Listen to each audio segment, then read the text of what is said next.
I run a profitable farm outside the HOA lines.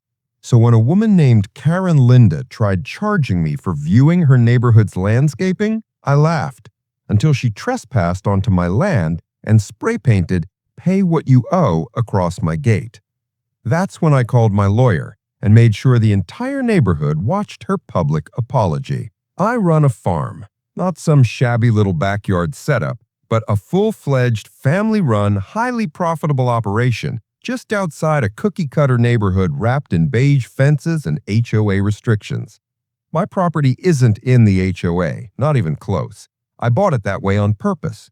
Fresh air, wide space, no nosy board members telling me where to park my truck. Life was good. And believe it or not, I got along just fine with some of the folks in the neighborhood. We swapped produce, invited each other to barbecues, even helped shovel snow during those rare, brutal winters. Everything was smooth until the whispers started. Something about the HOA board getting a new president.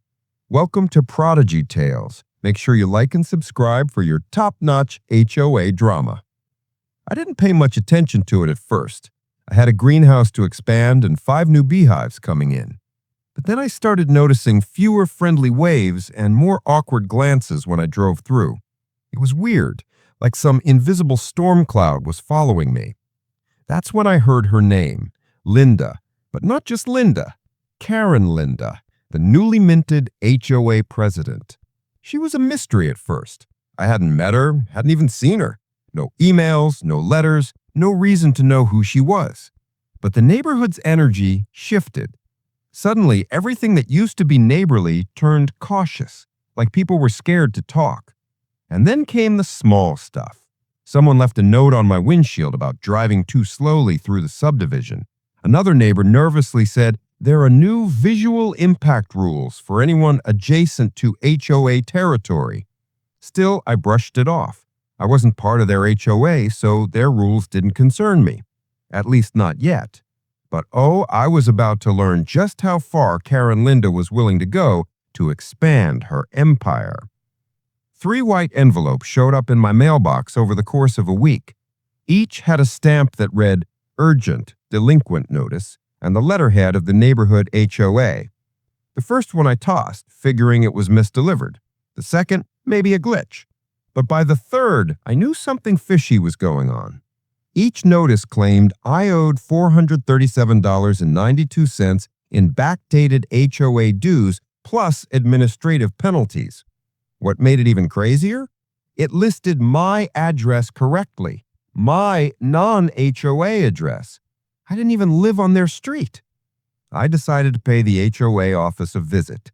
I showed up in boots and jeans, fresh out the barn with dirt under my nails and a question on my lips. The HOA office was tucked in a smug little building near the rec center, all glass and plastic succulents. That's when I met her, Karen, full bleach blonde bob, pastel pantsuit, and the kind of forced smile that made your soul itch. She introduced herself with a grin like she'd been waiting for this meeting all year. "You must be here about your overdue payments," she said before I even spoke. I blinked. "You mean the ones that make 0 cents? She slid a manila folder across the counter. Inside were copies of the bills, some vague map with lines that somehow looped in my land, and a note claiming I benefited from visual association with HOA-maintained amenities. I stared at her like she'd grown 3 heads. "Are you charging me because I can see your landscaping?" She nodded, dead serious. "You drive past our decorative hedges. You view our holiday lights. You partake in the ambiance." Ambiance. She really used that word. I told her flat out, "I'm not paying a dime for an ambiance fee. You can keep your topiary and your delusion." She narrowed her eyes. "Then you'll be hearing from us again." And oh boy, she wasn't kidding. The next morning, I nearly drove through my own gate. Yellow caution tape stretched across the entrance to my farm like it was some crime scene. But that wasn't even the draw-dropper. Spray painted in red across the fence, big, bold, and dripping, were the words, "Pay What You Owe."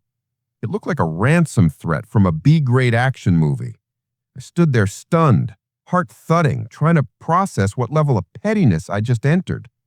I ripped the tape down and stormed back inside to check the security cameras. Sure enough, just after midnight, there she was, Karen herself, gloved up like a TV villain, waddling through my gate with a paint can in one hand and her little lapdog in the other like some twisted HOA mascot. She tagged my property and left like she was doing the Lord's work. I couldn't even be mad at first. I was impressed at the audacity. Then the rage kicked in. I called my lawyer. He'd helped me finalize the land when I bought the farm, so he knew the boundaries better than anyone. I barely got through my rant before he burst out laughing. "She really spray-painted your gate?" he asked between wheezes. "Yes," I snapped, "and blocked my entrance with caution tape." He chuckled again. "Oh, we're gonna eat her alive." He instructed me to take clear photos, download the footage, and write down everything while it was fresh. By noon, he'd already filed a cease and desist, reported her for trespassing, and started drafting a lawsuit that made my eyes water. Turns out, by stepping foot on my land and defacing private property, she'd just crossed about 4 legal lines in under 60 seconds. But Karen, she wasn't done yet. That woman didn't know the word retreat. She wanted war. She just had no clue I came from a long line of people who knew exactly how to win one. The hearing took place in the community center's multi-purpose room, a space that once hosted pancake breakfasts and HOA bake-offs, now charged with tension and judgment. I walked in wearing jeans and a clean flannel shirt. Nothing fancy, just enough to show I meant business. My lawyer followed behind me, briefcase in hand, looking like he already won. Karen sat stiffly at the long table in front, pastel pantsuit rumpled, pearl earrings slightly askew, and her smug expression replaced with something that looked a lot like dread. Her little white dog sat on her lap, trembling. The board members, now unusually polite, avoided eye contact as I set down the massive binder of evidence, video footage of the vandalism, images of the graffiti on my farm's gates, and certified land documents proving I wasn't part of their HOA. One of the board members, a short guy named Tony, who once bought strawberries from my farm, cleared his throat awkwardly and said, "We'd like to make a proposal." I raised an eyebrow, arms folded, watching them squirm. "If you're willing to drop the legal charges, we'll arrange to have the graffiti cleaned off your farm structures at no cost and," he glanced at Karen, who visibly flinched, "offer you a small settlement for the, inconvenience." My lawyer leaned over and whispered, "They're folding." I didn't need him to tell me that, but it was sweet music nonetheless. I gave them a long pause, then nodded. "I'll drop it on one condition." Karen looked up from her lap. "She steps down publicly with an apology." The silence in the room was heavier than a bag of soil. Karen's lips pursed so tight I thought they'd implode. But later that evening, I sat on my porch with a mug of coffee, the sun rising behind me, watching as Karen, now visibly humiliated, stood across the street reading from a printed apology. She wore the same wrinkled pastel suit, her hands shaking, her dog beside her, and a board member filming every word. The end. Please like and subscribe for more HOA showdowns like this.